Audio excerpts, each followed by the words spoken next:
Assalamualaikum warahmatullahi wabarakatuh. Apa kabar anak ustazah yang soleh dan solehah? Semoga antum sehat selalu dalam lindungan Allah Subhanahu wa taala. Baiklah anak ustazah, sebelum kita masuk kepada materi kita, marilah kita buka pembelajaran kita dengan membacakan doa penerang hati dan doa mau belajar.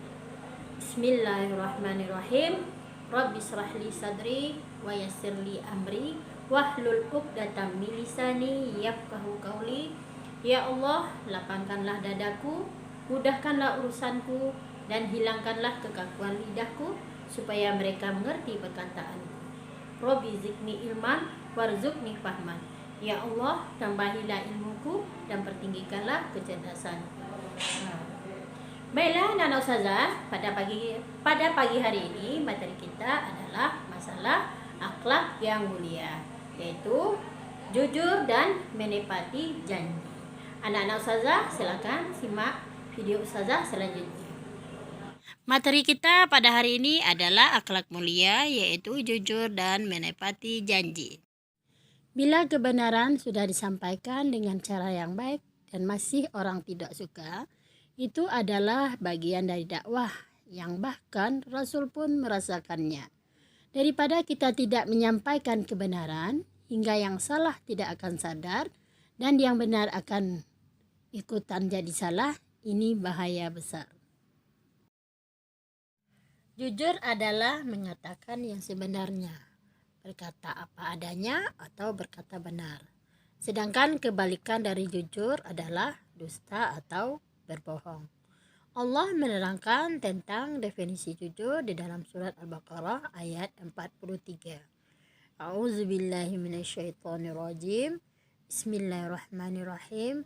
Wa la talbisul haqqa bil batili wa taktumul haqqa wa antum ta'lamun. Yang artinya, dan janganlah kamu campur adukan yang hak dengan yang batil, dan janganlah kamu sembunyikan yang hak itu, sedang kamu mengetahui. Al-Baqarah surat 42. Berdasarkan ayat di atas, arti jujur adalah tidak mencampur adukan yang hak dengan yang batil dan tidak menyembunyikan yang hak.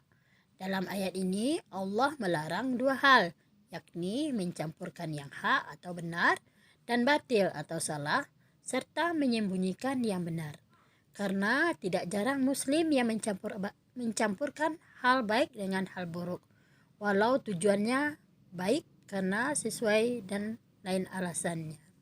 Selain itu, ayat ini juga mengingatkan kita menyampaikan kebenaran yang ada di dalam Al-Quran dan tidak menyembunyikannya.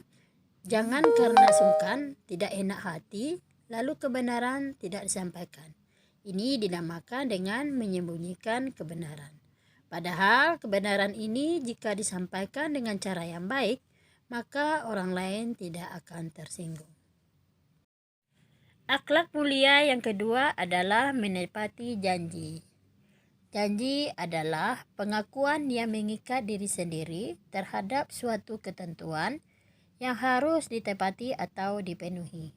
Menepati janji berarti berusaha untuk memenuhi semua yang telah dijanjikan kepada orang lain di masa yang akan datang. Orang yang menepati janji, orang yang dapat memenuhi semua yang dijanjikannya. Sebagaimana firman Allah di dalam surat Al-Maidah ayat 1, A'udzubillahi minasyaitonirrajim. Bismillahirrahmanirrahim. Ya ayyuhalladzina amanu awfu bil uqud. Yang artinya, hai orang-orang yang beriman, penuhilah akad-akad janji-janji itu. Al-Quran surat Al-Maidah ayat 1. Dari pembelajaran kita tadi, yaitu mengenai akhlak mulia, jujur dan menepati janji, kita dapat mengambil kesimpulan. Jujur adalah berkata yang sebenarnya, sedangkan kebalikan jujur adalah berkata bohong. Orang yang jujur akan disayang Allah dan dipercaya manusia. Sedangkan menepati janji merupakan salah satu sifat terpuji yang menunjukkan keluhuran budi manusia dan sekaligus menjadi hiasan yang dapat mengantarkannya mencapai kesuksesan dari upaya yang dilakukannya. Baiklah anak-anak ustazah, untuk materi kita pada hari ini ustazah cukupkan sampai di sini. Semoga anak-anak ustazah dan ustazah menjadi pribadi yang jujur dan menepati janji. Ustazah tutup dengan membacakan Assalamualaikum warahmatullahi wabarakatuh.